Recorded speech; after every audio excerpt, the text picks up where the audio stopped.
The most important step in creating a habit is the first step. Is that a journey of 1,000 miles? Begin with a single step. Of course, nothing is more exhausting than the task that's never started. Well, parents always talk about the first step taken by their child.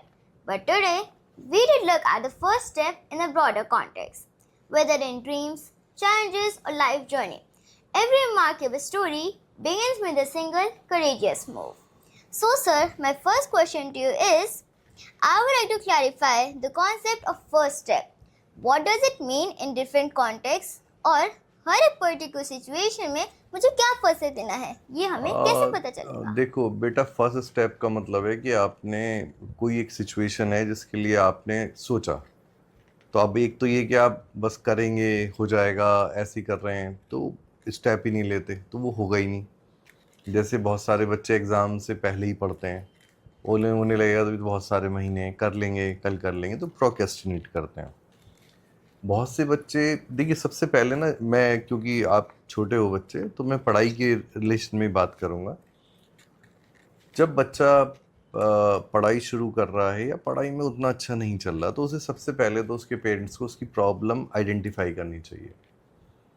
इसकी focus की problem है, मतलब ये बैठ नहीं पा रहा एक जगह या इसका बार बार ध्यान भटक रहा है।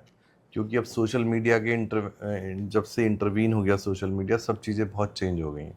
उसमें बहुत तेज़ी से फ्लिप्स होती रहती हैं पिक्चरें, तो बच्चे एक जगह फोकस करना उनका बहुत मुश्किल हो रहा है। तो अगर आपके बच्चे की प्रॉब्लम फोकस की है या आपकी प्रॉब्लम फोकस की है, तो आपको पहले अपना फोकस इम्प्रूव करना होगा। और मैंने एक बहुत ही अच्छा तरीका देखा, जो 2 रबड़ की बॉल लेके एक हाथ से दूसरे हाथ में डालें, तो उससे बहुत अच्छा फोकस बनता है और बच्चों को मज़ा भी आता है। बॉल से सभी बच्चे खुश रहते हैं एंड ये एक बड़ी कॉस्ट इफ़ेक्टिव और बहुत आसान एक्सरसाइज है। इससे आपका फोकस अच्छा हो सकता है। आप अपनी आइज़ चेक कराएं, क्योंकि बहुत सी बार क्या होता है कि आपको अच्छे से पढ़ नहीं पा रहे हैं तो भी आपका फोकस ख़राब हो सकता है।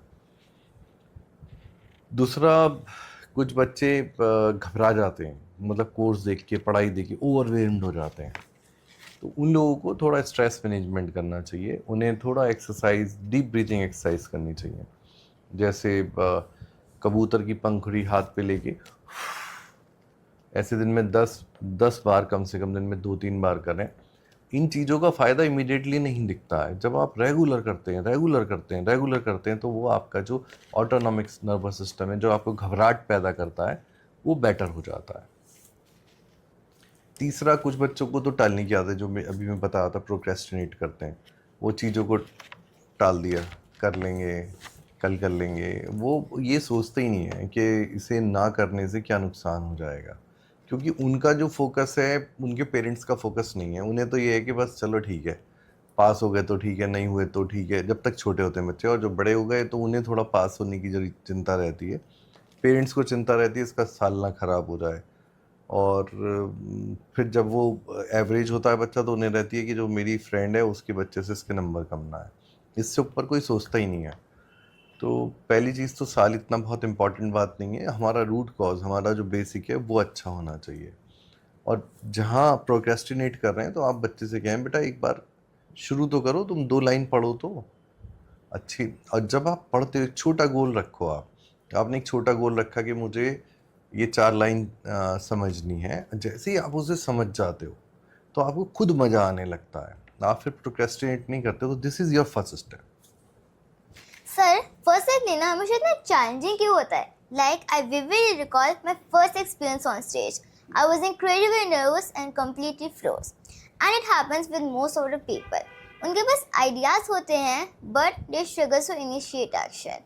So, in your experience, ऐसा क्या है जो हमको first step लेने से रोकता है?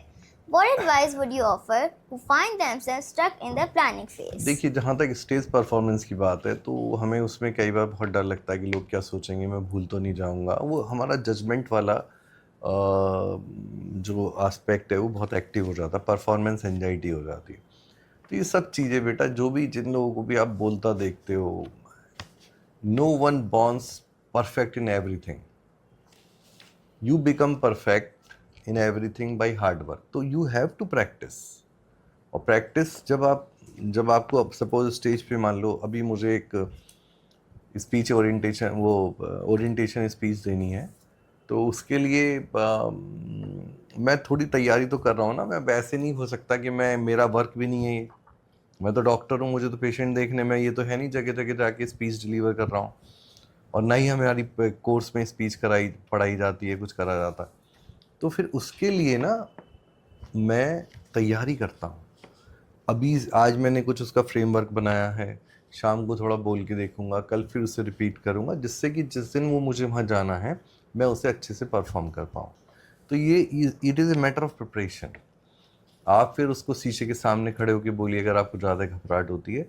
और डीप ब्रीदिंग, जब आप बोलने जा रहे हैं तो एक बार स्लो मतलब इनहेल करें और फिर धीरे धीरे उसको छोड़ें। डीप ब्रीदिंग करने से भी जो आपका जो नर्वस सिस्टम है वो काम हो जाता है। आप बहुत घबराते हैं तो आप स्टेज पे जाके सिर्फ एक जने को देखते रहें जो आपको देख रहा है, और आप उसी को एड्रेस करते रहें, तो आपको घबराहट कम होगी।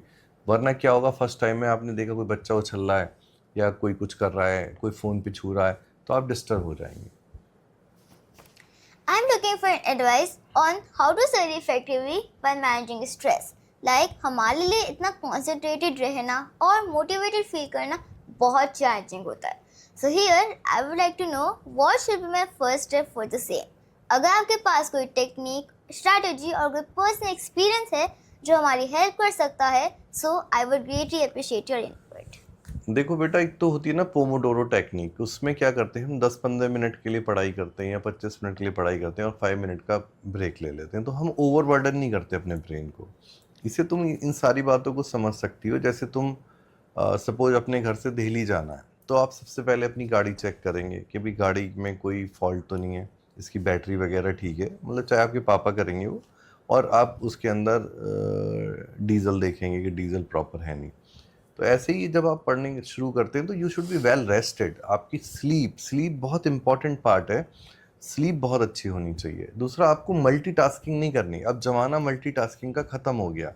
जब आप मल्टीटास्क करते हो तो आपकी जो परफॉर्मेंस है 40% तक कम हो जाती है। जब आप गाड़ी लेके चलते हैं ना, तो अब आप जब आप दिल्ली जा रहे हैं सपोज, तो आप सिर्फ फर्स्ट गियर में गाड़ी नहीं चलाते। आप गाड़ी अकॉर्डिंग टू द नीड, अगर कहीं स्लो करना है तो आप फर्स्ट गियर में आ गए, थोड़ा और अच्छा करना है तो मतलब ये यू कैन अंडरस्टैंड कैसे हम गियर चेंज करते हैं। ऐसे ही हमें पढ़ाई में कुछ सब्जेक्ट हमें एकदम समझ में आते हैं, कुछ सब्जेक्ट आराम से समझ में नहीं आते, वो हमें देखना होगा।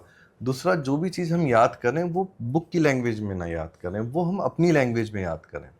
उन वर्ड बाय वर्ड पढ़ने से तो रटाई होती है, वो समझ में नहीं आता। मगर आप उसे अगर अपनी लैंग्वेज में समझते हैं तो आपको वो चीज़ समझ आती है और वो आपको लंबे समय तक याद रहती है।